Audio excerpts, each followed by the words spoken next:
लगातार हम आपको पूरे छत्तीसगढ़ में जो जल संकट की स्थिति बनी है और जो खनिज का अवैध कारोबार चल रहा है इसके बारे में आपको बताते रहे हैं। लेकिन अब ये अवैध कारोबार तो हमारे किसानों की जिंदगी निगलने की कगार पर खड़ा हो गया है। अवैध रेत खनन से महानदी सूख रही है, जल स्तर लगातार नीचे जा रहा है और किसानों की फसलें सूख रही हैं।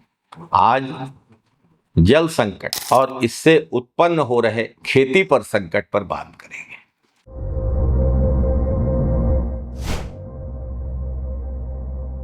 नमस्कार साथियों, विगत दिनों हमने आपको बताया था कि बलौदाबाजार में रेत खदानें चल ही नहीं रही, तो जितनी रेत निकल रही है दूसरे जिलों से निकल रही है, लेकिन महानदी बलौदाबाजार और दीगर जिलों की सीमा रेखा है और वही महानदी आज ज्यादा रेत खनन के कारण अपने अस्तित्व के लिए तरस रही है। महानदी को अवैध रेत माफिया ने बेरहमी से लूट कर खोखला कर दिया है। जो नियमानुसार रेत खदानें हैं वे तो चल नहीं पा रही है, तो स्वाभाविक रूप से अवैध रेत उत्खनन को बढ़ावा मिलेगा और बेरहमी से चल रहा है अवैध रेत उत्खनन। जल स्तर लगातार गिर रहा है, जमीन का भी भूजल स्तर भी गिर रहा है, नदियां भी सूख रही हैं और किसान भाई अपनी ही मेहनत से खड़ी की गई हरी फसल को अपनी आंखों के सामने बर्बाद होते हुए देखने के लिए मजबूर है। कभी महानदी और आसपास के जल स्रोतों से भरपूर पानी मिलता था, आज वहां सूखा दिखाई दे रहा है। तरबूज, ककड़ी, खीरा, खरबूज जैसी फसलें जो पूरी तरह से पानी पर निर्भर होती हैं आज खेतों में दम तोड़ रही हैं। महानदी की रेत में जो तरबूज और खरबूज की फसलें लगाई जाती थी वे आज सूख रही हैं। किसान लाखों रुपए की लागत लगाकर खेती करता है, लेकिन जब सिंचाई के लिए पानी ही नहीं बचेगा तो उसे सिर्फ नुकसान, सिर्फ कर्ज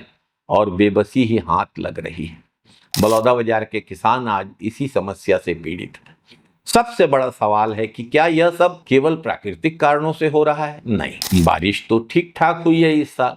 इसका सीधा सीधा संबंध अवैध रेत खनन से है और समोदा में जीएमआर अदानी के पावर प्लांट के लिए ले जाए जा रहे पानी से है। वर्षों से नदी के सीने को मशीनों से चीरा जा रहा है, हाईवा गाड़ियों से रात दिन रेत निकल रही है और इस लूट को रोकने वाला प्रशासन आंख बंद करके बैठा है और सब कुछ देखते हुए भी चुप्पी साधे बैठा है। सच्चाई ये है कि इस पूरे खेल में प्रभावशाली लोगों की और सत्ताधीशों की गहरी भूमिका है। सत्ता के करीबी और सरकार के चहेते लोग इस अवैध कारोबार को संरक्षण दे रहे हैं। इसी का नतीजा है कि आज एक पूरी नदी, छत्तीसगढ़ की जीवन रेखा महानदी, हजारों किसानों और आने वाली पीढ़ियों का भविष्य खतरे में पड़ गया है। रेत सिर्फ मिट्टी नहीं होती, नदी की रेत उस नदी की आत्मा होती।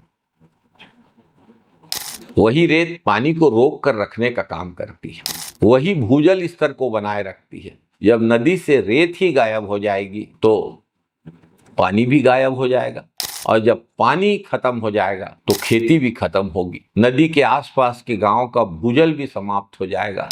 यही कारण है कि आज नदियों के आसपास के क्षेत्रों में भूजल स्तर ज्यादा तेजी से गिर रहा है, सिंचाई पूरी तरह से प्रभावित हो गई है। यह संकट सिर्फ आज का नहीं है, यह आने वाले समय का भयानक संकट है। अगर यही स्थिति जारी रही तो सूखा पड़ेगा, पलायन बढ़ेगा, जैव विविधता खत्म होगी और पूरा इकोसिस्टम बर्बाद हो जाएगा। छत्तीसगढ़ की यह स्थिति एक चेतावनी है कि अगर अब भी अवैध रेत खनन पर, भूजल के दोहन पर सख्ती नहीं लगाई गई, भूजल संरक्षण पर काम नहीं किया गया, शहरों में ग्राउंड वाटर रिचार्जिंग पर जोर नहीं दिया गया, तो आने वाले समय में हालात और भयावह हो जाएंगे। भाजपा सरकार कमीशन खोरी में इतनी अंधी हो चुकी है कि ये बात भी नहीं समझ पा रही है कि जल संकट से सिर्फ आम जनता नहीं बल्कि उसको भी जूझना पड़ेगा। पानी की कमी होगी तो सबके लिए होगी, लेकिन कमीशन का काला चश्मा पहने भाजपाई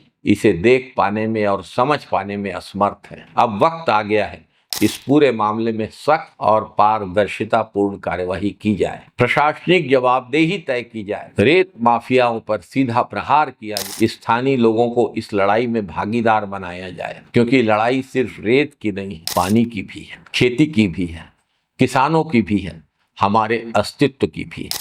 याद रखिए, अगर नदियां बचेंगी तभी खेती बचेगी और अगर खेती बचेगी तभी किसान बचेगा।